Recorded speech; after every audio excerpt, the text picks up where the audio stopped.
மீதும் அவர்களது வாழ்க்கை வழிகாட்டுதல்களை தங்களால் இயன்றளவு பின்பற்றி வாழ்ந்து மரணித்த நபித்தோழர்கள் மீதும் நபித்தோழியர்கள் மீதும் குறிப்பாக இங்கு அமர்ந்திருக்கும் நம் அனைவர் மீதும் என்றென்றும் நின்று நிலவட்டுமாக. கண்ணியத்திற்குரிய எல்லாம் அல்ல அல்லாஹ்வின் நல்லடியார்களே, இஸ்ரவேலர்கள் ஒரு வரலாற்று பார்வை என்ற தலைப்பின் கீழாக தொடர்ச்சியாக சில வரலாற்று நிகழ்வுகளை நாம் அறிந்து வருகிறோம். அந்த வரிசையில் நேற்றைய தினம் இஸ்ரவேலர் மக்கள் எகிப்தில் குடியேறி அங்கு வாழ்ந்து கொண்டிருந்தவர்களுக்கு ஃபிரௌனால் எவ்வளவு அடக்குமுறை செய்யப்பட்டது, எத்தகைய கொடுமைகளுக்கு ஆட்பட்டார்கள், நபி மூசா அலைஹிஸ்ஸலாம் அவர்கள் இறை தூதராக நியமிக்கப்பட்டு இந்த பனு இஸ்ராயல்களின் விடுதலைக்காக எந்த அளவு போராடினார்கள், எப்படி மீட்டு சென்றார்கள் என்பதையெல்லாம் நேற்றைய தினம் பார்த்தோம். இன்றைய தினம் அந்த வரலாற்று தொடர்ச்சிக்கு செல்வதற்கு முன்னால் நாம் பேசிக்கொண்டிருக்கக்கூடிய இந்த நேரத்தில் அமெரிக்கா இஸ்ரேல் இரண்டு நாடுகளும் கூட்டு சேர்ந்து ஈரான் மீது தாக்குதல் தொடுத்த காரணத்தினால் ஈரான் தற்போது தன்னுடைய பதில் தாக்குதல்களை நடத்தி கொண்டிருக்கிறது. அமெரிக்கா பொதுவாகவே பிற நாடுகளின் விவகாரங்களில் தலையிடக்கூடிய ஒரு வேலையை தொடர்ச்சியாக செய்யும். தன்னை ஒரு நாட்டாமையாக உலகத்திற்கு காட்டிக்கொள்ளும். அப்படி இருக்கக்கூடிய அமெரிக்காவுக்கும் ஈரானுக்கும் பேச்சுவார்த்தை நடைபெற்று கொண்டிருக்கக்கூடிய சூழலில் அமெரிக்கா எப்போதும் தன்னுடைய தந்திர வேலையை செய்வதை போலவே தன்னுடைய கள்ள குழந்தையாக இருக்கிற இஸ்ரேலை வைத்து ஈரானின் மீது பேச்சுவார்த்தை நடக்கக்கூடிய ஒரு சூழலிலேயே தாக்குதல் தொடுத்தது. அதில் பொறுக்காமல் ஈரான் தற்போது அதற்கு பதில் தாக்குதலை தொடுத்து கொண்டிருக்கிறது. பதில் தாக்குதலை ஈரான் எப்படி அமைத்திருக்கிறது என்றால், அரபு நாடுகளிலே வளைகுடா நாடுகளில் அமெரிக்காவின் இராணுவ தளங்கள் எங்கெல்லாம் இருக்கிறதோ அங்கெல்லாம் தன்னுடைய தாக்குதலை தொடுத்து கொண்டிருக்கிறது. வளைகுடா நாடுகள் அமெரிக்காவில் இருக்கக்கூடிய அமெரிக்காவுடன் கொண்டிருக்கக்கூடிய உறவுகளை துண்டித்துக் கொள்ள வேண்டும் என்பதை மிரட்டுவதற்கான ஒரு வேலையை இப்போது செய்து கொண்டிருக்கிறது. ஆனால் இஸ்ரேல் என்ன செய்யுதுன்னா, ஈரானில் குழந்தைகள் பயிலக்கூடிய பள்ளிக்கூடத்தின் மீது குண்டு வீசி அதிலே கிட்டத்தட்ட 50க்கும் நெருக்கமான குழந்தைகள் பலியாக இருக்கக்கூடியதை நாம பார்க்கிறோம். அப்ப இந்த நோன்பு காலங்கள்ல இது போன்று வளைகுடா நாடுகள்ல ஒரு போர் பதற்ற சூழ்நிலை நிலவுகிறது. அங்க இருக்கக்கூடிய மக்கள் இயல்பு நிலைக்கு திரும்ப வேண்டும் என்பதற்கும் பொதுமக்களுக்கு எந்த விதமான பாதிப்பும் ஏற்பட்டு விடக் கூடாது என்பதற்கும் நாம அதிகமாக அல்லாஹ்விடத்தில் பிரார்த்தனை செய்ய வேண்டும். இதுல ஈரான் இப்போது இஸ்ரேலை எதிர்த்தும் அமெரிக்காவை எதிர்த்தும் போராடுதுன்னா இதுல ஒரு அடிப்படையான விஷயத்தை நாம தெரிஞ்சுக்கணும். இது பலஸ்தீனத்துக்கு ஆதரவாக நடைபெறக்கூடிய போர் கிடையாது. ஏன்னா ஈரானுக்கு இஸ்ரேலுக்கு சண்டை வந்துட்டாலே நம்ம மக்கள் இது பலஸ்தீனத்துக்கு ஆதரவான போர்னு நினைச்சுக்கிறோம். பலஸ்தீனத்துக்கு ஆதரவான போர் அல்ல இது. தன்னை தாக்குகிற பொழுது, தன்னோடு போர் தொடுக்கின்ற பொழுது அதற்கு பதில் தாக்குதலை எப்போதும் ஈரான் கொடுக்கும். அந்த வகை நடைபெறக்கூடிய ஒரு போராகத்தான் இதை நாம பார்க்க வேண்டும். இப்ப நம்ம இன்றைய உரையினுடைய தொடர்ச்சிக்கு வந்துடலாம். நேற்றைய தினம் ஃபிரௌனால் துரத்தி வரப்பட்ட பனு இஸ்ரவேலர்கள் இறைவனால் வழங்கப்பட்ட ஒரு அற்புதத்தின் காரணத்தினால் கடல் பிளக்கப்பட்டு கடல் தாண்டி மூசா அலைஹிஸ்ஸலாம் அவர்களும் இஸ்ரவேலர் மக்களும் செல்கிறார்கள். அவர்கள் மறுகரையை அடைந்தவுடன் துரத்தி கொண்டிருந்த ஃபிரௌனும் அவனுடைய படையினரும் கடலிலேயே மூழ்கடிக்கப்பட்டு அழிக்கப்படுகிறார்கள். இப்ப மறுகரைக்கு போயிட்டாங்க இஸ்ரவேலர் சமுதாயம், பனு இஸ்ராயல்கள். இப்படி இறைவன் காப்பாற்றிய பிறகு அவர்களுக்கு அல்லாஹ் ஒரு கட்டளையை போடுகிறான்.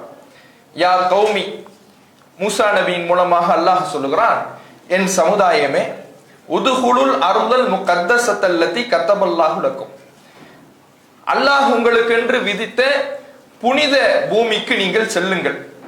வலா தர்த்தது அலா அதுபாரிக்கும், நீங்கள் புறமுதுகிட்டு ஓடாதீர்கள். அங்க போங்க, அங்க போர் செய்யணும், அங்க ஒரு கூட்டம் இருக்குது, அவர்களோட சண்டையிடணும், சண்டையிடுகிற பொழுது நீங்கள் புறமுதுகிட்டு ஓடாதீர்கள் என்று அல்லாஹ் ரப்பல் ஆலமீன் இந்த கட்டளையை இஸ்ரவேலர் சமுதாயத்திற்கு சொல்லுகிறான். இப்ப இந்த புனித பூமிக்கு போங்க அப்படின்னு அல்லாஹ் ஏன் சொல்றான்னா, இவ்வளவு நாள் எகிப்து நாட்டில் இருக்கிறாங்க. இப்ப எகிப்து நாட்டிலிருந்து இவர்கள் வெளியேறி விட்டார்கள். வெளியேறிய பிறகு இவர்களுக்கு என்று இருப்பதற்கு ஒரு இடம் தேவை, ஒரு ஊர் தேவை. இப்ப இந்த ஊரு தேவை என்கின்ற பொழுது அந்த ஊரை சுட்டிக்காட்டி, எந்த ஊர் இது? புனித பூமி என்பது ஜெருசலத்தை குறிக்கிறது. ஏன்னா நபிகள் நாயகம் ஸல்லல்லாஹு அலைஹி வஸல்லம் அவர்கள் மிஅராஜ் பயணம் சென்றதை பற்றி அல்லாஹ் குர்ஆனிலே சொல்லுகிற பொழுது, பாரக்னா ஹவுலஹு, எதை சுற்றி உள்ள பகுதிகளை எல்லாம் நாம் பரக்கத்து பொருந்திய பூமியாக மாற்றினோமோ அந்த மஸ்ஜிதுல் அக்ஸாவிற்கு ரசூலுல்லாஹ் சென்றார்கள் என்பதை அல்லாஹ் குர்ஆனிலே பதிவு செய்கிறான். அப்ப இறைவன் புனிதமாக்கிய அந்த ஜெருசலத்துக்கு, மஸ்ஜிதுல் அக்ஸா இருக்கக்கூடிய ஜெருசலத்துக்கு தான் மூசா அலைஹிஸ்ஸலாம் அவர்களையும் பனு இஸ்ரவேலர் சமுதாயத்தையும் அல்லாஹ் போக சொல்றான். இப்ப அவங்க அந்த ஊருக்கு போறாங்க. ஏன்னா இதுதான் அவங்களுடைய பூர்வீகமாகவும், அதாவது யாக்கூப் அலைஹிஸ்ஸலாம் அவர்கள் இருந்த பகுதியாகவும் இது இருந்திருக்கிறது. நம்ம ஏற்கனவே பார்த்தோம் கானான் தேசம் அப்படின்னு பார்த்தோம். இப்ப கானான் தேசம் என்பது ஏற்கனவே நம்ம சொன்னதை போல சிரியா, ஜோர்டானு இதெல்லாம் ஒருங்கிணைந்த பகுதி தான் கானான் தேசம். அதில் ஒரு பகுதியாகத்தான் இந்த ஜெருசலம் இருக்கிறது. இந்த ஊருக்கு நீங்க போங்க அப்படின்னு அல்லாஹ் சொன்ன உடனே இவர்கள், இந்த மக்கள் பனி இஸ்ரவேலர்கள் மூசா நபியிடத்தில் சொல்றாங்க, யா மூசா, மூசாவே, இன்ன ஃபீஹா கௌமன் ஜப்பாரீன், அதிலே வலிமை மிக்க ஒரு கூட்டம் இருக்கிறாங்க. அந்த ஊர்ல ரொம்ப பெரிய ஒரு கூட்டம், பலசாலிகளான ஒரு கூட்டம் இருக்கிறாங்க. அவங்க இருக்கும் பொழுது நாங்க போக முடியாது, அவர்களோட எல்லாம் எங்களால சண்டை போட முடியாது. அவர்கள் வெளியே போகட்டும், நாங்க உள்ள போறோம். நாங்க அவர்கள்ட்ட சண்டை போட்டு ஜெயிச்சு இந்த ஊரை நாங்கள் பெற்றுக்கொண்டு எங்களால போக முடியாது. அவங்க ரொம்ப பலசாலிகளாக இருக்கிறாங்க, அவங்க வெளியே போகட்டும், அவர்களாக எப்ப வெளியேறாங்களோ அப்ப நாங்க உள்ள போய்க்கிறோம் என்று இந்த இஸ்ரவேலர் சமுதாயம், பனு இஸ்ராயல்கள் மூசா நபியிடத்துல சொல்றாங்க. யோசிச்சு பாருங்க, இறைவன் எப்படியான ஒரு நிலையிலிருந்து இவர்களை காப்பாற்றி இருக்கிறான். கடல் பிளப்பது என்பது சாதாரண விஷயமா? ஒரு கடல் பிளந்து நடுவுல பாதை ஏற்படுகின்ற அளவுக்கு 2 பாலங்களாக இருக்கிறது கடல். 2 பாதங்களாக பிரிந்து மலை போல காட்சியளிக்கிறது, நடுவுல பாதை கிடைக்கிறது. இப்படியான ஒரு அதிசயத்தை, அற்புதத்தை அல்லாஹ் காண்பித்து ஃபிரௌன் என்கின்ற கொடுங்கோல் சக்கரவர்த்தியிடமிருந்து, சர்வாதிகாரியிடமிருந்து அல்லாஹ் காப்பாற்றி இருக்கும் பொழுது நாம அல்லாஹ் சொன்னா போவோம் உள்ள, அல்லாஹ் இங்கேயும் நம்மளை காப்பாற்றுவான். எவ்வளவோ வலிமை வாய்ந்த ஃபிரௌனிடமிருந்து காப்பாற்றிய அல்லாஹ் இந்த ஊர்ல வலிமை மிக்க கூட்டம் இருந்தாலும் அவர்களிடமிருந்தும் அல்லாஹ் நம்மை காப்பாற்றுவான்னு நம்பிக்கை அவங்களுக்கு வரணும்ல. அப்படி வராம அவங்களா வெளியே போகட்டும், இப்ப அல்லாஹ் போக சொல்லிட்டாங்கிறதுக்காக நாங்க போயிட மாட்டோம், உள்ள நுழைய மாட்டோம், அவங்களாக எப்ப வெளியே வர்றாங்களோ அப்ப உள்ள போறோம் என்று அவங்க சொல்றாங்க. இப்ப இந்த கூட்டத்தில், இந்த பனி இஸ்ரவேல் கூட்டத்திலேயே ஒரு 2 நல்ல மனிதர்கள் இருக்கிறாங்க.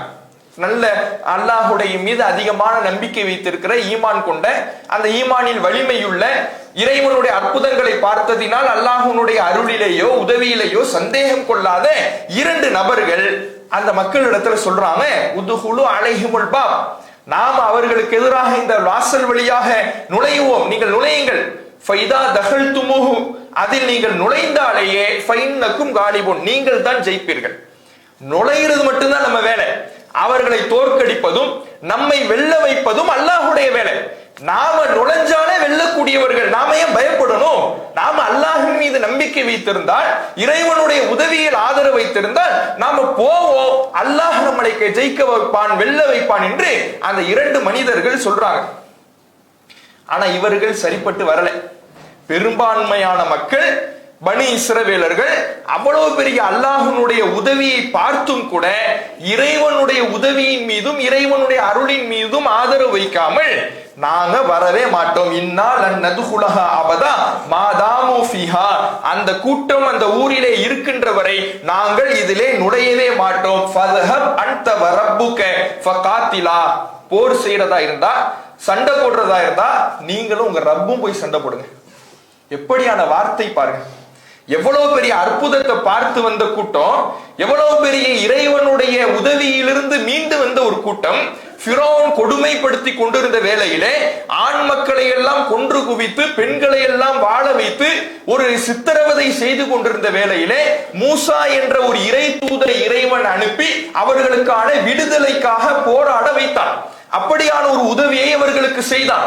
அவர் வந்த பிறகும் சில சோதனைகள் வந்த பொழுது அல்லாஹ்விடத்திலே அவர் கையேந்தி துவா செய்து அவர்களுக்கு விடிவு காலத்தை பெற்றுக் கொடுத்தார். கண் முன்னால் இறைவனுடைய உதவிகளை பார்க்கிறார்கள். அந்த பனு இஸ்ராயேல் மக்களை அந்த ஃபிரௌனும் ஃபிரௌனுடைய கூட்டத்தாரும் கொடுமைப்படுத்திய போது ஃபிரௌனுக்கு எதிராக அல்லாஹ் வெள்ளப்பெருக்கை ஏற்படுத்தினான், வெட்டுக்கிளியை அனுப்பினான், ரத்தத்தை அனுப்பினான், தவளையை அனுப்பினான், பேனை கொண்டு அவர்களை சோதித்தான். இப்படி பல்வேறு விதமான தண்டனைகளை ஃபிரௌனுக்கும் ஃபிரௌனுடைய கூட்டத்தாருக்கும் அனுப்பியதை கண் கூட பார்த்துட்டு இப்படியெல்லாம் அல்லாஹ் நமக்கு உதவி செஞ்சானே, மூசாவை அனுப்பி நம்முடைய விடுதலைக்காக அல்லாஹ் உதவி செஞ்சானே, நம்மை ஃபிரௌன் மீண்டும் மீண்டும் வேதனைப்படுத்திய போது அவனுக்கு எதிராக பல வகையான தண்டனைகளை அல்லாஹ் அனுப்பினானே, நாம நம்மளை துரத்திக்கிட்டு ஃபிரௌன் வரும் பொழுது கடலை பிளந்து நமக்கு வழி ஏற்படுத்தி கொடுத்து நம்மை காப்பாற்றி விட்டு ஃபிரௌனை அழித்தானே, அப்படியெல்லாம் உதவியை கண்கூடாக பார்த்த கூட்டம் அல்லாஹ்வின் மீது நம்பிக்கை இல்லாம சொல்றாங்க, சண்டை போடுறதா இருந்தா நீங்களும் உங்க ரப்பும் போய் போடுங்க, நீங்களும் உங்க இறைவனும் போய் போடுங்க, நாங்க இங்கேயே உட்கார்ந்து இருக்கிறோம் என்று அவர்கள் பேசுகிறார்கள். இந்த வார்த்தையை நாம ஏற்கனவே முதல் நாளிலே பார்த்த பொழுது சஹாபாக்கள் மேற்கோள் காட்டினாங்கன்னு பார்த்தோம். எந்த சமயத்துல? பத்ர் போர் சமயத்துல நபிகள் நாயகம் ஸல்லல்லாஹு அலைஹி வஸல்லம் அவர்கள் சஹாபாக்களோடு ஆலோசனை செய்த சமயத்தில் போர் திடீர்னு போர் ஆயிடுச்சு, வியாபார கூட்டத்தை நாடி போறாங்க. பத்ர் போர்ல வியாபார கூட்டத்தை தான் நாடி போறாங்க. ஆனால் அது மிகப்பெரிய ஒரு போராக எதிரிகள் 1000 பேர் அளவுக்கு திரண்டு நிற்கிறாங்க, முஸ்லிம்கள் வெறும் 300 பேர் தான் நிற்கிறாங்க. இந்த நேரத்தில் என்ன செய்வது? சஹாபாக்களுடைய உதவி எப்படி இருக்கும், முஹாஜிரின்களுடைய உதவி எப்படி இருக்கும், அன்சாரிகளுடைய உதவி எப்படி இருக்கும் என்பதை தெரிந்து கொள்வதற்காக ரசூலுல்லாஹ் ஆலோசனை செய்யறாங்க. அப்படி ஆலோசனை செய்யும் பொழுது மிக்தாத் ரலியல்லாஹு அவர்கள் சொல்லுகிறார்கள், லா நகூலு கமா கால கௌமு மூசா, மூசாவுடைய சமுதாயம் அல்லாஹ் போரிடுமாறு கட்டளை போட்ட நேரத்துல நீங்களும் உங்க ரப்பும் போய் போரிடுங்க, நாங்க வரமாட்டோம், நாங்க இங்கே உட்கார்ந்துக்கிறோம் என்று சொன்னார்களே, அது மாதிரி நாங்கள் சொல்ல மாட்டோம். வலா கின்னா நுகாத்தில் ஒன் எமீனிக் வான் ஷிமாலிக் வான் பைன எதை வஹல்ஃபக், நாங்கள் உங்களுக்கு முன்னால் நின்று நாங்கள் போரிடுவோம், உங்களுக்கு பின்னால் நின்று போரிடுவோம், உங்களுக்கு வலதுபுறத்தில் நின்று போரிடுவோம், உங்களுக்கு இடதுபுறத்தில் நின்று போரிடுவோம், உங்களை சுற்றி அரணாக இருந்து கொண்டு நாங்கள் இந்த மார்க்கத்திற்காக அல்லாஹுக்காக போரிட்டுக் கொண்டே இருப்போம் என்று சஹாபாக்கள் சொன்னாங்க. இதனாலதான் சஹாபாக்களை அல்லாஹ் ரலியல்லாஹு அன்ஹும் வரது அன்ஹும் பொருந்தி கொள்கிறான். அல்லாஹ் அவர்களை பொருந்தி கொண்டார், அவர்களும் அல்லாஹை பொருந்தி கொண்டார்கள். மூசா நபியினுடைய சமுதாயத்தை, அந்த யூதர்களை, பனு இஸ்ரவேலர்களை பற்றி பேசும் பொழுது கோபிக்கப்பட்ட ஒரு சமூகமாக பேசுகிறார். ஏன் வித்தியாசம் என்ன ரெண்டுத்துக்கும்? மூசா நபியோடு வாழ்ந்தவர்களும் மூசா நபியின் தோழர்கள், நபி ஸல்லல்லாஹு அலைஹி வஸல்லம் அவர்களோடு வாழ்ந்தவர்களும் நபி ஸல்லல்லாஹு அலைஹி வஸல்லம் அவர்களுடைய தோழர்கள். ரெண்டு பேருக்கும் உள்ள வித்தியாசம் என்னன்னா, அல்லாஹோ அல்லாஹுடைய தூதரோ ஒரு கட்டளை போட்டால் அதை செயல்படுத்துகின்ற சமூகமாக சஹாபாக்கள் இருந்தார்கள். அதுக்கு மாறு செய்கின்ற கூட்டமாக மூசா நபியினுடைய சமூகம் பனு இஸ்ரவேலர்கள் இருந்தார்கள். அதனால்தான் அல்லாஹ்வுடைய கட்டளைக்கு கட்டுப்பட்டவர்கள் இறைவனுடைய பிரியத்துக்கு ஆளானார்கள், அல்லாஹ்வுடைய கட்டளைக்கு கட்டுப்படாதவர்கள் இறைவனுடைய கோபத்துக்கு ஆளானார்கள். இப்ப நமக்கு கிடைக்கக்கூடிய பாடம் என்ன? முகமது நபியினுடைய சமுதாயம் என்பதாலேயே நாம் அல்லாஹ்வுடைய பிரியத்தை பெற்றுவிட முடியுமா? நமக்கு என்ன இதுல பாடம்? இஸ்ரவேலர் சமுதாயம் செய்ததை போல இறைவனுடைய கட்டளைக்கு கட்டுப்படாமல் இருந்தோம் என்றால் அவர்கள் எப்படி இறைவனால் கோபிக்கப்பட்டார்களோ அதே கோபம் நமக்கு வரும். சஹாபாக்கள் எப்படி அல்லாஹுக்கு கட்டுப்பட்ட கட்டுப்பட்டார்களோ அதுபோல நாம் கட்டுப்பட்டு நடந்தால் அவர்கள் எப்படி இறைவனுடைய பிரியத்தை பெற்றார்களோ அதுபோல நாமும் பிரியத்தை பெறலாம். அப்ப கட்டுப்படுறோமா இல்லையாங்கிறது தான் இந்த வரலாறு நமக்கு கற்றுத்தரக்கூடிய மிக முக்கியமான பாடம். அப்ப இவ்வளவு அற்புதத்தையும் அவர்கள் பார்த்துவிட்டு கண்கூடாக இறைவனுடைய உதவியை கண்டுவிட்டும் அல்லாஹ்வுடைய பாதையில போராடாம அவர்கள் போராட மாட்டோம், நீங்க வேணா போய் போராடிங்கிறாங்க. அப்ப என்ன பண்ண முடியும்? அல்லாஹ் ரப்புல் ஆலமீன் அவர்களை பற்றி அல்லாஹ்வுடைய தூதர் மூசா நபி அவர்கள் இப்படி இவங்க இவ்வளவு அநியாயமாக பேசிய உடனே அல்லாஹ்விடத்திலே கையேந்தி துவா செய்யறாங்க, இறைவா இனிமே இவர்களோட நம்ம ஒண்ணுமே பண்ண முடியாது. இவ்வளவு அற்புதத்தையும் பார்த்துட்டு இப்படி திமிராக பேசுகிறார்கள் என்றால், இவ்வளவு மோசமாக நடக்கிறார்கள் என்றால், நன்றி கெட்டவர்களாக இருக்கிறாங்கன்னா இவர்கள் தொடர்பாக ஒண்ணுமே பண்ண முடியாது. நான் எனக்கும் என் சகோதரர் ஹாரூனுக்கும் பொறுப்பு. இவர்கள் விஷயத்துல இவர்களை பிரித்து வைத்து விடு, இவர்களோடு எனக்கு எந்த ஒட்டும் வேண்டாம், உறவு வேண்டாம் என்று அல்லாஹ்விடத்திலே மூசா நபி அவர்கள் பிரார்த்தனை செய்கிறாங்க. அப்ப அல்லாஹ் ரப்பல் ஆலமீன் அவர்களுக்கு ஒரு கட்டளையை போடுகிறான், ஃபஇன்னஹா முஹர்ரமத்துன் அலைஹிம் 40 சனா. போகவா மாட்டேங்கிறீங்க, ஊர் இல்லாம இருக்கிறீங்க, நாடு இல்லாம இருக்கிறீங்க, எகிப்தில் அடிச்சு விரட்டுனா உங்களை சித்திரவதை செஞ்சா உங்களை காப்பாத்தி கூட்டிட்டு வந்து ஒரு ஊருக்கு போங்கடான்னு சொன்னாலும் போக மாட்டேங்கிறீங்க. 40 வருஷம் உங்களுக்கு எந்த ஊருமே கிடையாது, ஊர்ல போய் நீங்க தங்க முடியாது. எத்தைஹூன ஃபில் அர்த், நீங்கள் பூமியிலே சுற்றி திரிய வேண்டும், நாடோடிகளை அலைங்க, எங்கேயும் போய் தங்கிலாம் இருக்க முடியாது, உங்களுக்கு ஒரு ஊர் கிடையாது. 40 வருஷம் இந்த ஊருக்கு உங்களால் வரவே முடியாது, நுழையவே முடியாது, நுழையக்கூடாது. நீங்கள் நாடோடிகளா சுற்றி திரிங்க. நாடோடிகள் என்ன, ஒரு ஊர்ல போய் சொந்தம் கொண்டாட முடியாது, இது ஏன் ஊருன்னு ஊரே கிடையாது, எனக்குன்னு அட்ரஸோ ஊரோ கிடையாது. எங்க இடம் கிடைக்குதோ அங்க தங்கிக்க வேண்டியதான், ஒரு மரத்து நிழல்ல தங்கிக்க வேண்டியதான், காட்டுல தங்கிக்க வேண்டியதான், ரோட்டுல தங்கிக்க வேண்டியதான். எனக்கென்று ஒரு அட்ரஸ் இல்லாத நாடோடிகளாக நீங்கள் அலையுங்கள் என்று அல்லாஹ் தடை செஞ்சுட்டான். இப்ப இந்த கூட்டம் தான் ஜெருசலத்துக்கு சொந்தம் கொண்டாடிக்கிட்டு இருக்கு. அல்லாஹ் போக சொன்னப்போ போகாம, அல்லாஹ் போக சொன்னப்போ அதெல்லாம் எங்களால போக முடியாது, நாங்க சண்டை போட்டுலாம் போக முடியாது, நாங்க போய் சண்டை போட்டுக்கிட்டு அந்த கூட்டம் ரொம்ப பலமா இருக்குது, இப்படிலாம் எங்களால போக முடியாது என்று சொன்ன கூட்டம், பின்வாங்கிய கூட்டம், வேண்டாம் என்று ஒதுக்கிய கூட்டம், இந்த நாடு எங்களுக்கு வேண்டாம் என்று பின்வாங்கிய கூட்டம், இன்றைக்கு இஸ்ரேல் எங்களுக்கு தான் சொந்தம், எங்களுக்கு என்று எழுதப்பட்ட ஊரு, எங்களுக்கு என்று வாக்களிக்கப்பட்ட ஊருன்னு இன்றைக்கு சொந்தம் கொண்டாடுகிறார்கள். அப்ப இவர்களுக்கு இன்றைக்கு இந்த பலஸ்தீனை, ஜெருசலத்தை சொந்தம் கொண்டாடுவதற்கு வரலாறு ரீதியாக துளியும் தகுதி இல்லாதவர்கள், இவர்களுக்கு எந்த தகுதியும் இதற்கு கிடையாது என்பதை இதிலிருந்து அறிந்து கொள்ளலாம். இன்னொன்றையும் நாம தெரிந்துக்கணும், அல்லாஹ் எப்போது ஊரை கொடுத்தா எப்போ விரட்டி அடிச்சாங்கிறதையும் பார்க்கணும். ஊர் கொடுத்தான்ல, ஃபர்ஸ்ட் அல்லாஹ் ஊரை கொடுக்கிறான், ரெண்டாவது ஊர் கிடையாதுங்கிறான். எப்ப கொடுத்தா எப்ப இல்லைன்னா, மூசா நபிக்கு கட்டுப்பட்டு வந்த சமயத்துல, அல்லாஹுக்கு கட்டுப்பட்டு வந்த சமயத்துல ஊரிலிருந்து எகிப்திலிருந்து புறப்பட்டு போயிடுங்க, எகிப்துல தங்காதீங்க என்று அல்லாஹ் சொன்ன பொழுது அந்த கட்டளைக்கு கட்டுப்பட்டு எகிப்திலிருந்து வெளியேறிய சமயத்திலே அல்லாஹ் என்னுடைய கட்டளைக்கு இவன் கட்டுப்படுறான், இவனுக்கு பரிசு இந்த நாடுன்னு கொடுத்தான் அல்லாஹ். அதே கூட்டம் அல்லாஹ்வுடைய கட்டளைக்கு கட்டுப்படாத பொழுது, மார்க்கத்தின் வழி நடக்காத பொழுது இந்த ஊர் உனக்கு கிடையாதுன்ட்டான். அப்ப எதை வச்சு அல்லாஹ் ஊரை கொடுத்தா?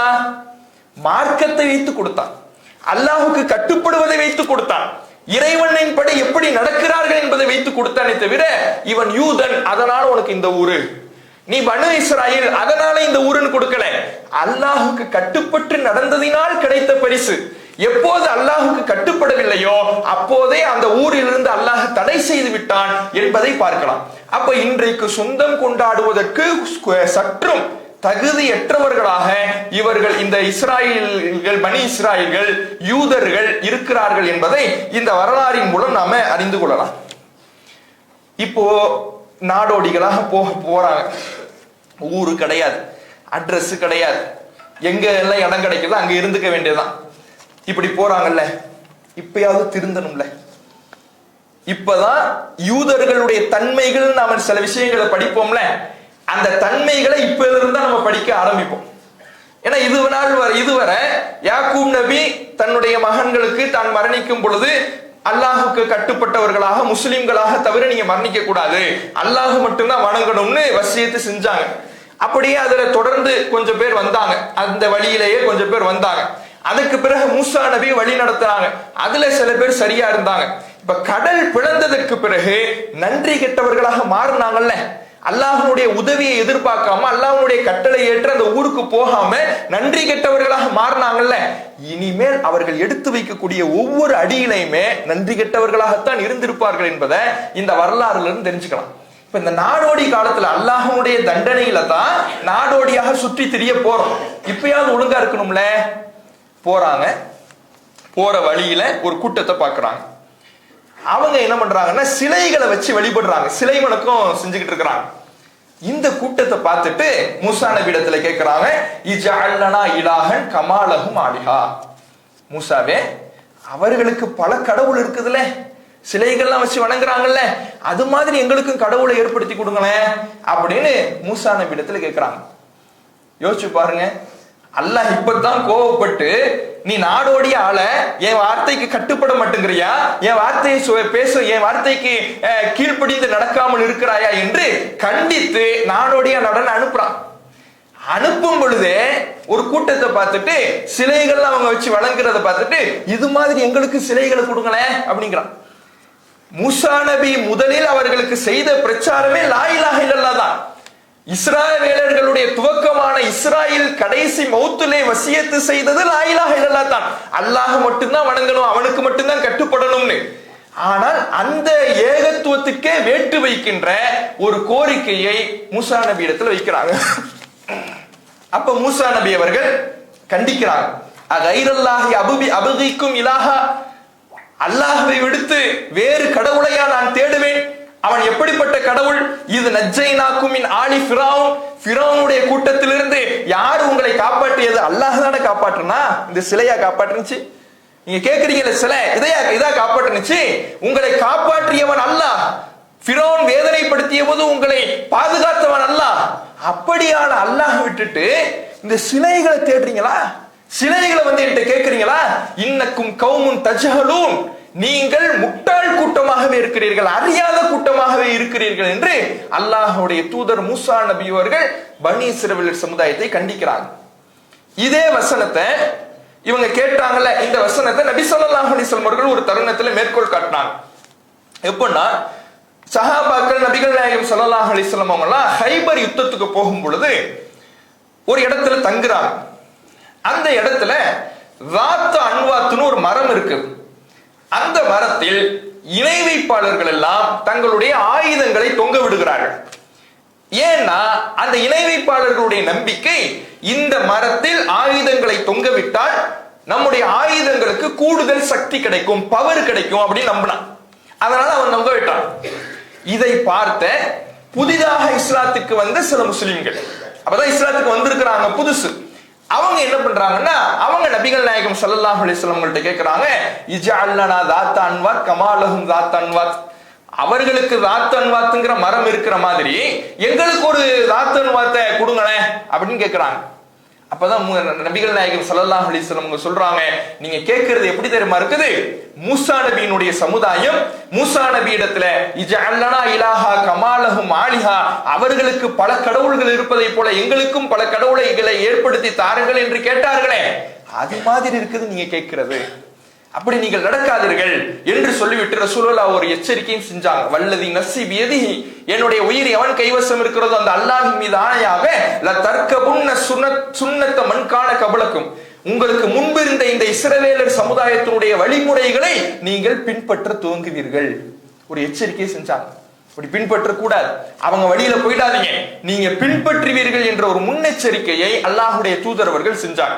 இன்னைக்கு பாக்குறோமா இல்லையா, இஸ்லாமிய சமுதாயம் எந்த பனி இஸ்ரவேலர்களை எந்த விஷயத்தில் அல்லாஹ் கண்டித்தானோ அதே ஒரு நிலை நபி ஸல்லல்லாஹு அலைஹி வஸல்லம் காலத்தில் சில முஸ்லிம்களிடத்தில் ஒரு எண்ண ஓட்டம் வந்த பொழுது அந்த எண்ண ஓட்டத்தையே ரசூலுல்லாஹ் கிள்ளி எறிந்தார்களோ, அதை இன்றைக்கு அல்லாஹ்வுடைய தூதர் அவர்களின் பெயரால், இஸ்லாத்தின் பெயரால் தர்கா வழிபாடு என்று, தாயத்து என்று, கொடிமரம் என்று இன்றைக்கு சில முஸ்லிம் பெயர் தாங்கிகள் லா இலாஹ இல்லல்லாஹ்னு ஒரு பெயரும் சொல்லிக் கொண்டு இன்னொரு புறத்திலே இறந்த மனிதர்களிடம் கையேந்துகிறார்களே, இது இஸ்லாமா? யோசித்து பாருங்க. அல்லாஹுடைய தூதரவர்கள் இதை சபித்தார்கள், சாபத்துக்குரிய காரியமா சொன்னாங்க. லஅனல்லாஹுல் யஹூத வன் நஸாரா, யூத கிறிஸ்தவர்களை அல்லாஹ் சபிப்பானாக. இத்தஹது குபூர் அன்பியாஹி மசாஜிதா, அவர்கள் தங்களுடைய நபிமார்களுடைய அடக்கஸ்தலங்களை எல்லாம் வணங்கும் இடங்களாக ஆக்கி கொண்டார்கள், தர்காக்களாக ஆக்கி கொண்டார்கள். அல்லாஹ் சபிப்பான் அவர்களை, அல்லாஹ் கண்டித்தான். அதை இன்றைக்கு அவுலியா என்கின்ற பெயரிலே அவர்களுடைய கபர்களிலே வழிபாட்டு தலங்களை ஏற்படுத்தி கொண்டு அவர்களிடத்தில் கையேந்தி கொள்ளக்கூடியவர்களாக இன்றைக்கு முஸ்லிம் சமுதாயத்தை பார்க்கிறோமே. எப்படி வெற்றி கிடைக்கும்? அல்லாஹுடைய அருள் எப்படி கிடைக்கும்? முஸ்லிம் சமுதாயத்துக்கு, இஸ்லாமிய சமுதாயத்துக்கு இறைவனுடைய அருள் கிடைக்க வேண்டும் என்றால் இறைவனின் மார்க்கத்தின் அடிப்படையில் நிற்க வேண்டும். அப்பதான் அருள் கிடைக்கும். சஹாபாக்கள் எந்த ஒரு போரை துவக்கினாலும், எந்த ஒரு காரியத்தை துவக்கினாலும் அல்லாஹுடைய தூதரவர்களுக்கு கட்டுப்பட்டு நடந்த சமயத்திலே இறைவனுடைய அருளும் இறைவனுடைய உதவியும் அவர்களுக்கு வந்தது. எவ்வளவு பெரிய இக்கட்டான சூழலை அவர்கள் சந்தித்த பொழுதும் அல்லாஹுடைய அருள் அவர்களுக்கு கிடைத்தது. ஏன்? மார்க்கத்தில் நின்றார்கள், ஓரிரை கொள்கையில் நின்றார்கள், அல்லாஹுடைய தூதருக்கு கட்டுப்பட்டு நடந்தார்கள். மூசா நபியினுடைய சமுதாயம் விரட்டி அடிக்கப்பட்டார்கள், நாடோடிகளாக போங்கள் என்று இறைவனுடைய அருளை இழந்தார்கள். ஏன்? அல்லாஹுக்கு கட்டுப்பட்டு நடக்கல. இப்ப இந்த நம்முடைய சமுதாயத்துல ஒரு ஒரு தவறான ஒரு நம்பிக்கை, ஒரு தவறான ஒரு எண்ணம் வரும். என்ன வந்திருக்கு? என்னன்னா, நாம இந்த உலகத்துல, நாம வாழக்கூடிய இந்த நாட்டுல, குறிப்பா இந்தியாவுல பல சமூக மக்கள் வாழக்கூடிய இந்த இடத்துல நமக்கென்று ஒரு இருப்பிடத்தை தக்க வச்சுக்கணும்னா மார்க்கத்தை எல்லாம் நம்ம பேணிக்கிட்டு இருக்க முடியாது. அதுல கொஞ்சம் அட்ஜஸ்ட்மெண்ட் பண்ணணும். பிற மதத்தவர்கள் வாழுகின்ற பொழுது அவர்களுக்கு தகுந்த மாதிரி நம்ம நடக்கணும். அவர்களுடைய மத சடங்குகளிலே அவர்களுடைய கலாச்சாரத்துக்கு தகுந்தவாறு நம்மை மாற்றிக்கொள்ள வேண்டும். அப்போதுதான் இங்கே நிம்மதியாக நம்மால் வாழ முடியும்னு இவர்களாக ஒரு சில அடிப்படைகளை வகுத்திருக்கிறார்கள். அதனாலதான் சமத்துவ பொங்கல்னு கொண்டாடுறது. ஏன் சமத்துவ பொங்கல்னு கொண்டாடுறா? நம்முடைய ஒற்றுமையை காமிக்கிறோம்ல. ஒற்றுமையை காமிச்சுட்டு அவன் நம்மளை அடிக்க மாட்டான்ல, அவன் நம்மளை நசுக்க மாட்டான்ல, நம்ம மேல அடக்குமுறை நடக்காதுல. நம்முடைய ஒற்றுமையை நிரூபிச்சுக்கிட்டே இருக்கணும். ஒற்றுமை எப்படி நிரூபிக்கிறது? மார்க்கத்தை தூக்கி போட்டுட்டா, மார்க்கத்தை தூக்கி வீசிட்டா, ஏகத்துவத்தை தூக்கி வீசிட்டா, இஸ்லாத்தை தூக்கி வீசிட்டா, அப்படி இஸ்லாத்தை எப்போது நாம் தூக்கி வீசுகின்றோமோ அப்போதே அல்லாஹ்வுடைய உதவியை விட்டு தூரமாகிறோம் என்று பொருள். மார்க்கத்தை கடைபிடிக்கிற பொழுது அல்லாஹ்வுடைய உதவி நமக்கு வரும், அல்லாஹ்வுடைய அருள் நமக்கு கிடைக்கும். அதை தூக்கி வீசிட்டீங்கன்னா அப்ப இன்றைக்கு பிற மத கலாச்சாரத்தை நோக்கி அரசியல் என்கின்ற பெயரில ஒற்றுமைம்பாங்க. தௌஹீத் ஜமாத் ஒற்றுமையை குலைக்குதும்பாங்க. என்னப்பா தௌஹீத் ஜமாத் ஒற்றுமையை குலைக்குதுன்னா, மார்க்கத்தை சொல்லுதுல, வணக்கம் சொல்லக்கூடாதுங்கிறீங்கல்ல, அரசியல் தலைவர்களுக்கு எழுந்திருச்சு நிக்க கூடாதுங்கிறீங்கல்ல, கும்பிடு போடக்கூடாதுங்கிறீங்கல்ல, சமத்துவ பொங்கல் கொண்டாடக்கூடாதுங்கிறீங்கல்ல, இனி ஒற்றுமையை குலைக்கிறீங்க. சரி, நீ என்ன ஒற்றுமை? நான் கும்பிடு போடுறேன், வணக்கம் சொல்றேன், பொங்கல் விழால கொண்டாடுற சூரியனை வழிபடுகின்ற பொங்கல் விழால போய் நிக்கிறேன். இது ஒற்றுமையா? இப்படியான ஒற்றுமையை மார்க்கம் சொல்லுதா? இதில் வெற்றி இருக்கிறது என்று சொல்லுதா? இது நம்மை அழிவு பாதைக்கு கொண்டு செல்கின்ற வேலை. அதைத்தான் பனி இஸ்ரவேலர்கள் செஞ்சாங்க.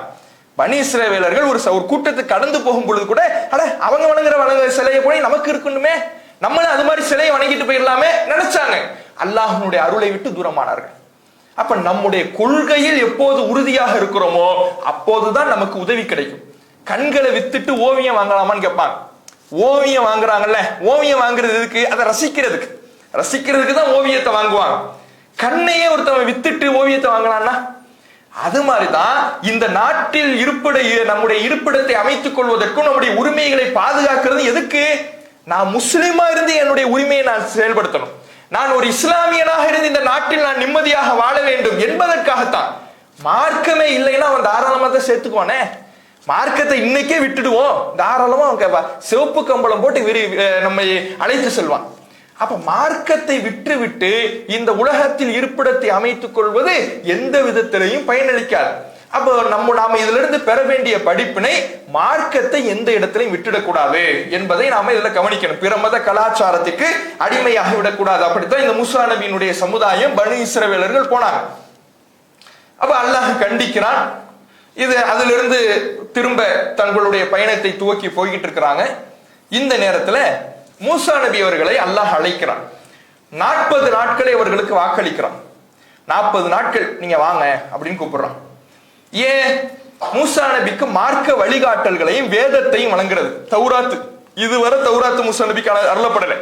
ஃபிரௌன்ட்ட பிரச்சாரம் செஞ்ச நேரத்திலேயோ கடலை தாண்டி வந்த நேரத்திலேயோ தௌராத் இதுவரை அவர்களுக்கு அருளப்படலை. இப்பதான் தௌராத்தை கொடுப்பதற்கு, வேதத்தை வழங்குவதற்கு அவர்களை அல்லாஹ் ரப்புல் ஆலமீன் அழைக்கிறான். அப்படி அழைக்கின்ற பொழுது 40 நாட்கள் நீங்க வரணும். மூசா நபி புறப்படுறாங்க. புறப்படும் பொழுது அந்த மக்களுக்கு ஹாரூன் அலைஹிஸ்ஸலாம் அவர்களை பொறுப்பாளராக நியமிச்சு நீங்க பார்த்துங்கன்ட்டு போறாங்க. அல்லாஹ்விடத்துல அல்லாஹ் வாக்களித்த இடத்துக்கு போகும் பொழுது அல்லாஹ் ரப்புல் ஆலமீன் மூசா அலைஹிஸ்ஸலாம் அவர்களை அழைத்து பேசுகிறான். அவர்களுக்கு வேதத்தை வழங்குகிறான். வேதம் எப்படி வழங்கப்படுது? இப்ப நபிகள் நாயகம் ஸல்லல்லாஹு அலைஹி வஸல்லம் அவர்களுக்கு வழங்கப்பட்ட திருமறை குர்ஆன் என்ற வேதம் ஓசை வடிவில் வந்தது.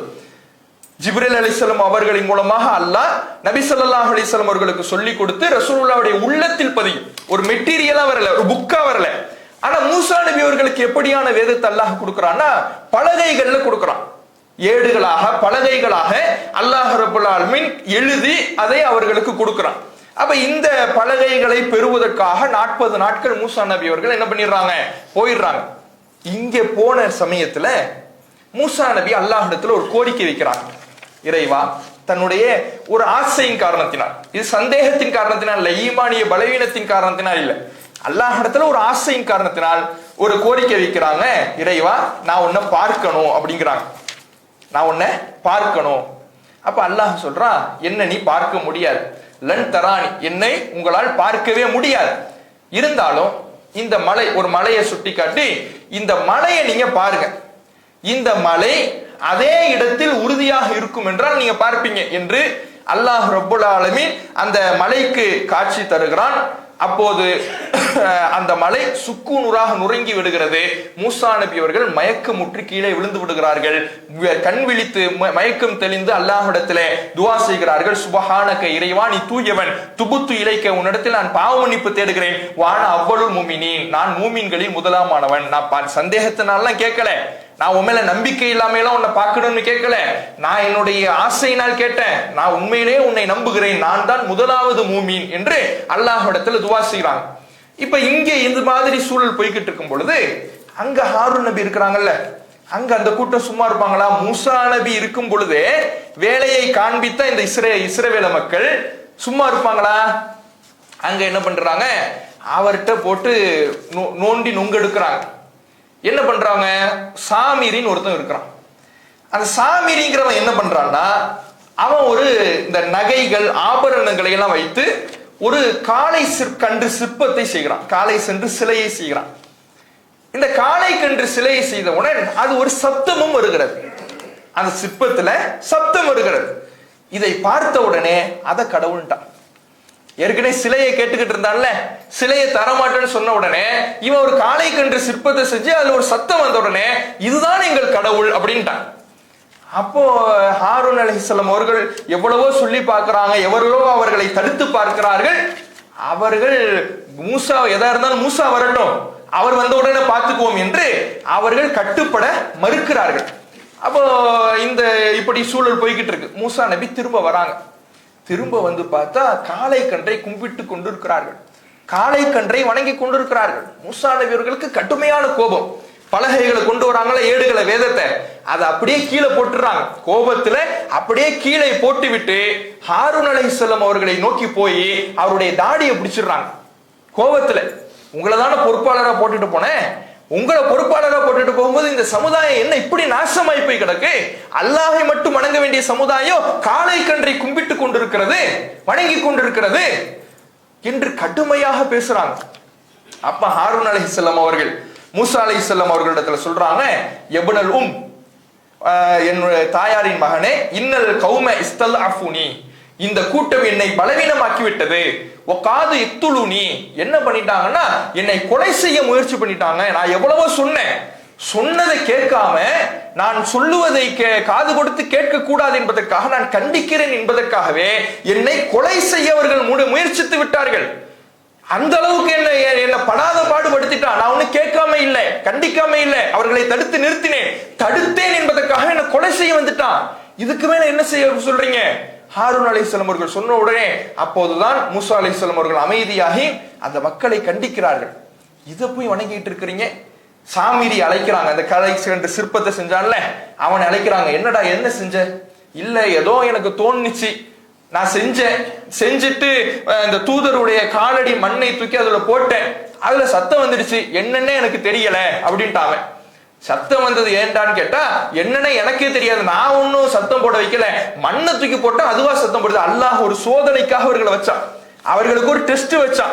இவன் கொள்கையில எப்படி இருக்கிறான், தௌஹீதுல எப்படி இருக்கிறான், லா இலாஹ இல்லல்லாஹ்னு அல்லாஹ்வை மட்டும் வணங்குறானா, அவனுக்கு அவ்வளவு உதவி செஞ்சோமே, அவ்வளவு உதவிகளையும் நம்பி இவன் என்னை மட்டும் வணங்குறானா இல்ல இந்த காளை கன்றின் பின்னாடி போயிடுறானா, அல்லாஹ் சோதிப்பதற்காக டெஸ்ட் வைக்கிறான். இஸ்ரவேலர்கள் ஃபெயில் ஆயிடுறாங்க. அப்ப அந்த காளை கன்றை போட்டு தீயில போட்டு பொசுக்கிட்டு இந்த சாமினியை துரத்துறாங்க. அப்ப அந்த மக்களிடத்துல அல்லாஹ் மூசா அலைஹிஸ்ஸலாம் அவர்கள் கடுமையாக கண்டித்து அவர்களை திரும்ப அல்லாஹ் இடத்துல பாவ மன்னிப்பு தேடுங்க, நீங்க செஞ்ச காரியம் ரொம்ப தப்புன்னு சொல்லி அல்லாஹ் இடத்துல பாவ மன்னிப்பு கேட்க சொல்றாங்க. இந்த நேரத்துல இன்னொரு 70 பேரை அழைத்து கொண்டு திரும்ப மூசா நபி அவர்கள் ஒரு இடத்துக்கு போறாங்க. அப்படி போகக்கூடிய வேளையில ஒரு பூகம்பம் வருது. இப்ப இவங்க காளைக்கன்று வணக்கத்திலிருந்து மக்களை மீட்டு எடுத்துட்டாங்க. மீட்டெடுத்த பிறகு ஒரு 70 பேரை அந்த சமுதாயத்திலிருந்து தேர்வு செய்து ஒரு அல்லாஹ் கூப்பிட்ட ஒரு இடத்துக்காக இவர்கள் போகிறாங்க. போகிற வழியில ஒரு பூகம்பம் வந்த உடனே மூசா நபி அவர்களுக்கு ஒரு பயம், அல்லாஹ் நம்மளை தண்டிக்க போறானோ, நம்ம சமுதாயம் நம்ம கூட்டம் காளை கன்றை கடவுளாக தேர்ந்தெடுத்து விட்டது என்பதற்காக இறைவன் நம்மை அழிக்க போகிறான என்று பயம் வந்து அல்லாஹ்விடத்திலே துவா செய்யறாங்க. அல்லாஹ் அந்த நிலையிலிருந்து அவர்களை என்ன செய்யறான், காப்பாற்றுகிறான்.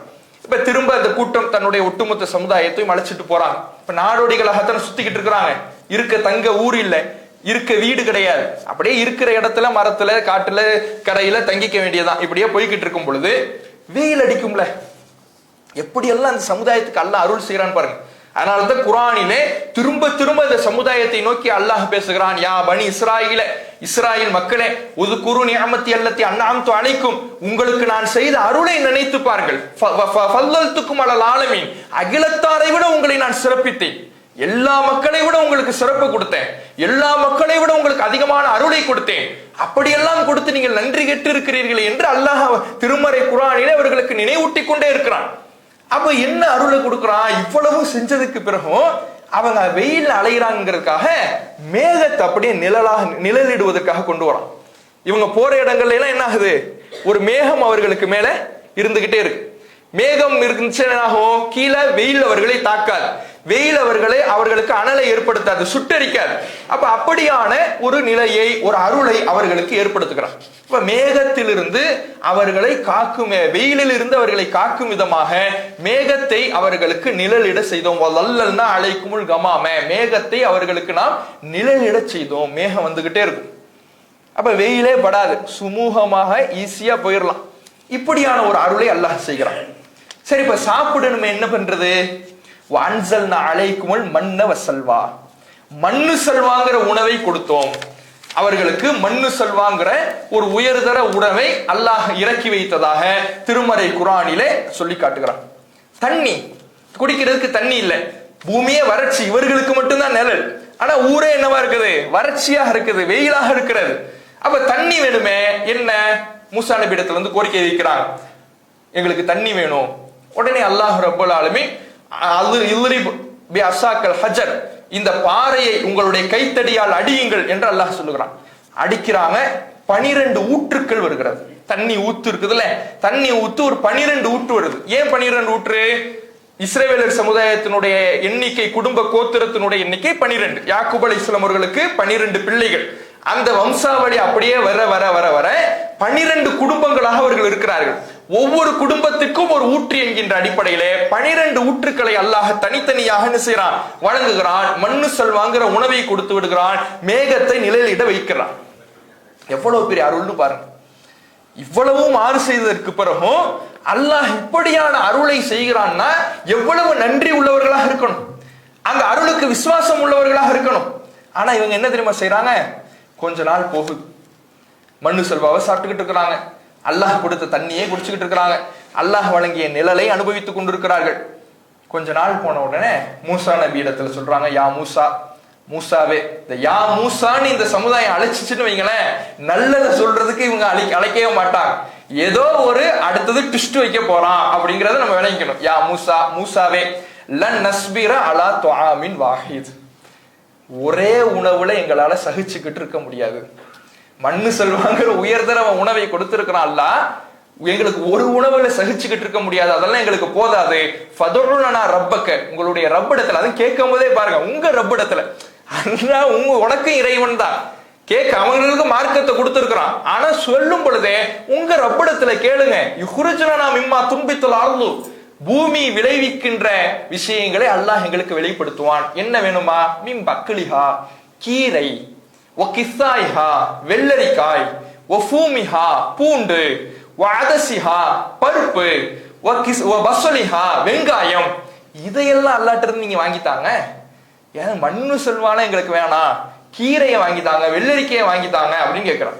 அப்ப அல்லாஹ் குர்ஆனிலே அவர்களிடத்திலே கேட்கிறான், அத்தஸ்தபதிலூன அல்லதி அதுனா பில்லதி ஹுவ கைர், சிறந்ததை கொடுத்தால் அற்பமானதை கேட்கிற, உனக்கு எது சிறந்ததோ அதைத்தான் உனக்கு நான் கொடுத்தேன், அது வேணான்னு சொல்லிட்டு அற்பமான உணவையா தேடிக்கிட்டு இருக்கிற, இனிமே உனக்கு எதுவுமே கிடையாது, உனக்கு இழிவு சூழட்டும் என்று அல்லாஹ் ரப்புல் ஆலமீன் அவர்கள் என்ன பண்றான்? கண்டிக்கிறான். அதுக்கப்புறம் திரும்ப பயணம் தொடர்கிறது. இப்பயாவது ஒழுங்கா இருக்கணும்ல, இவ்வளவு அருளை அனுபவித்த பிறகும் ஒழுங்கா இருக்கணும்ல. அப்ப என்ன பண்றான்? கொஞ்ச நேரம் கழிச்சு திரும்ப, யா மூசா, மூசாவே, லன் நுமின லக ஹத்தா நரல்லாஹ ஜஹரா, அல்லாஹ்வை கண்கூடா பாக்குற வரை நாங்க நம்பிக்கை கொள்ள மாட்டோம், கண்ணால காட்டுங்கிறான்.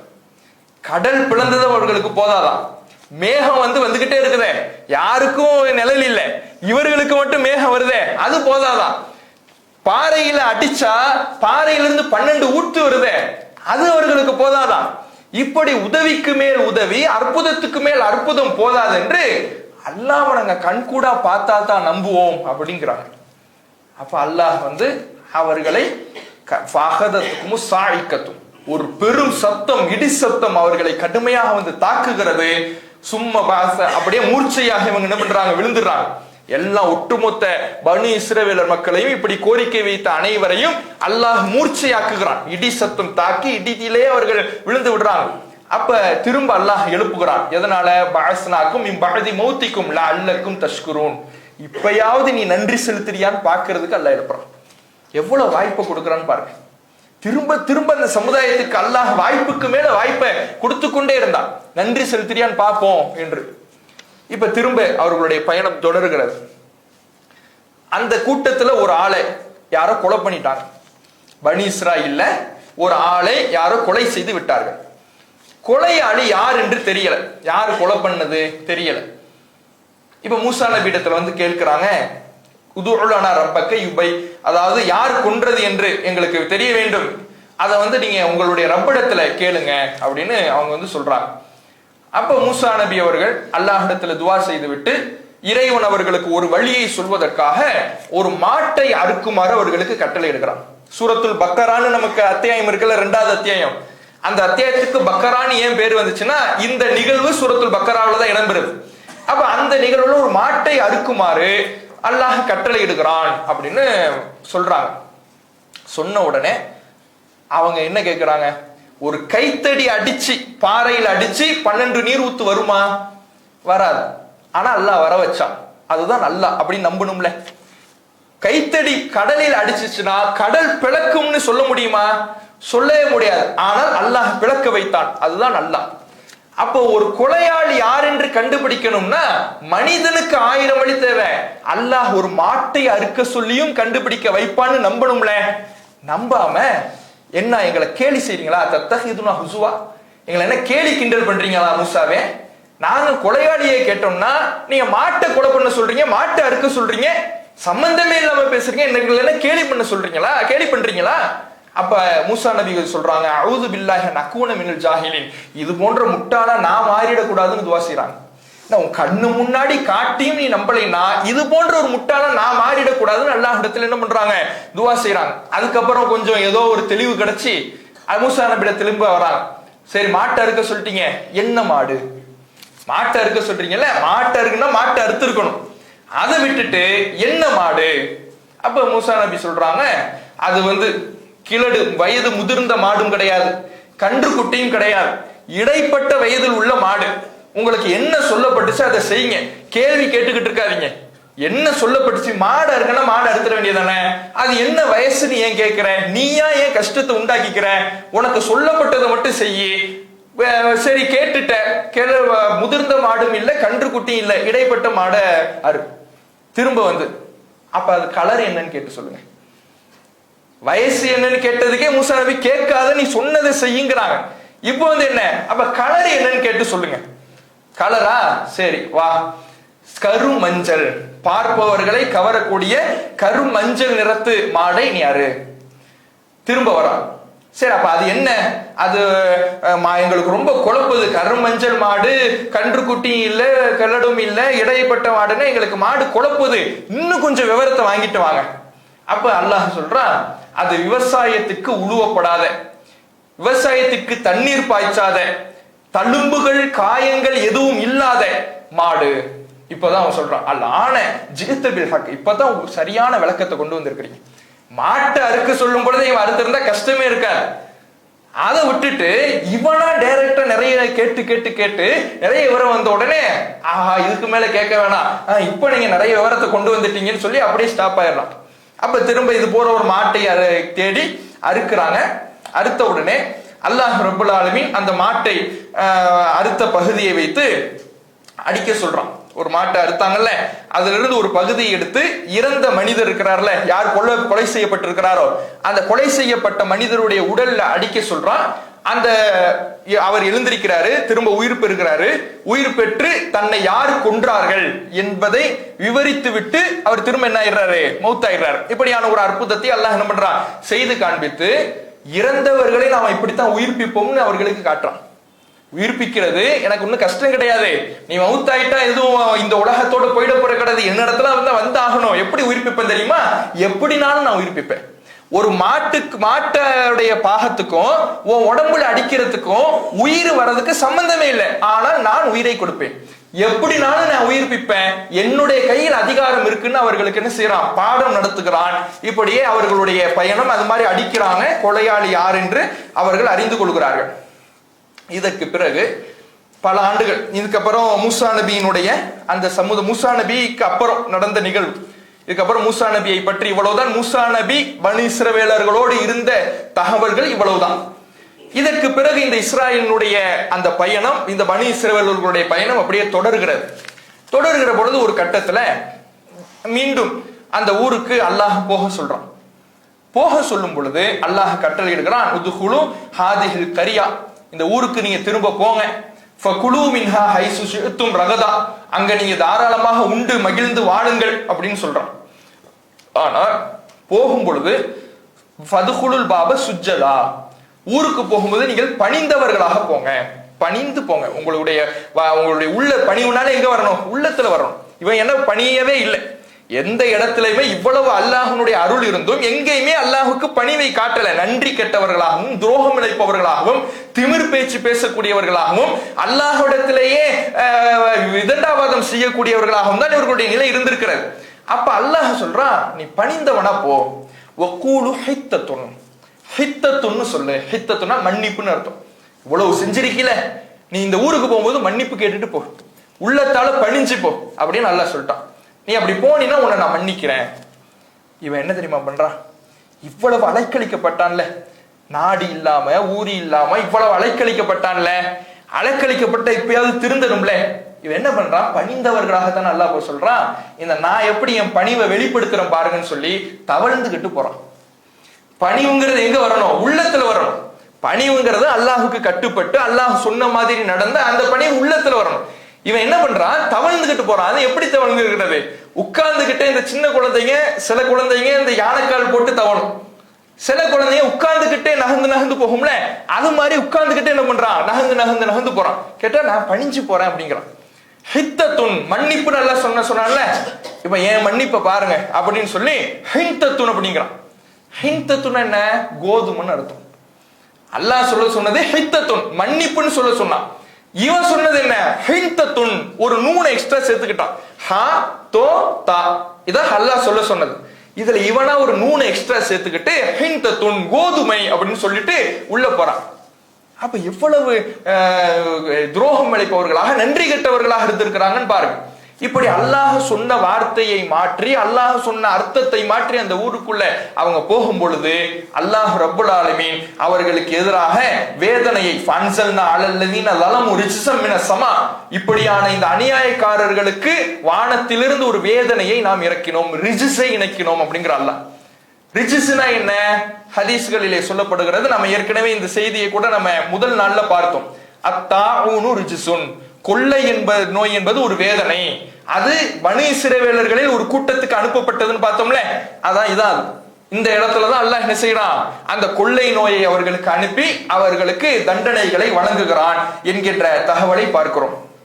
அப்ப இப்படி பல ஆண்டுகள் அவர்கள், பல நூற்றாண்டுகள், பல தலைமுறைகள் அவர்கள் தட்டளிந்தவர்களாக இருந்தும் கூட பாடம் கற்காமல் இறைவனுடைய அருளை பெற்று, இறைவனுடைய அருளுக்கு இறைவனுடைய அருளை, இறைவனுடைய உதவிகளை கண்கூடாக பார்த்தும் கூட நன்றி கெட்டவர்களாக இருந்திருக்கிறார்கள் என்ற தகவலை நாம பார்க்கிறோம். இப்ப நமக்கு என்ன பாடம்? அல்லாஹ் நமக்கு எத்தனையோ அருளை செஞ்சிருக்கிறான், எவ்வளவு அருளை நமக்கு கொடுத்திருக்கிறான். அந்த அருளுக்கு நன்றியோடு நம்ம நடக்கணும். நாம அல்லாஹுக்கு நன்றியோடு நடக்கிறதுக்கு முதல்ல இறைவன் நமக்கு அருள் செய்திருக்கிறான் என்பதை புரியணும். எப்ப அருள் செஞ்சிருக்கிறான்னு நம்ம புரியும் தெரியுமா? நமக்கு மேல இருக்கிறவங்களை பார்த்துக்கிட்டு இருந்தா அல்லாஹ் நமக்கு அருள் செஞ்சிருக்கிறான்னு நம்ம புரியவே மாட்டோம். அல்லாஹ் நமக்கு கொடுக்கலையே, அவன் நல்லா இருக்கிறானே, இவன் நல்லா இருக்கிறானே, இவன் எப்பா இப்படி இருக்கிறானே, இப்படியே நினைச்சுக்கிட்டு இருப்போம். நமக்கு கீழ்நிலையில் இருக்கிறாங்கல்ல, அவங்கள பார்க்கணும். அப்பத்தான் அல்லாஹ் நமக்கு எவ்வளவு அருள் செஞ்சிருக்கிறான்னு நமக்கு தெரியும். பொருளாதாரத்தால் நமக்கு கீழ்நிலையில் இருப்பவர்கள், உடல் ஆரோக்கியத்தால் நமக்கு கீழ்நிலை இருப்பவர்கள். நாம என்ன பண்ணுவோம்னா, பைக்ல போனா கார்ல போறவனை பார்த்து எப்பதான் நம்மளாம் இப்படி வாங்க போறோமோ அப்படிம்போம். காரு நம்மள்ட்ட இருந்துச்சுன்னு வைங்களேன், நல்ல லக்ஸரி கார், BMW, ஆடி, இது மாதிரியான லக்ஸரி காரை வச்சுக்கிறவன பார்ப்போம்.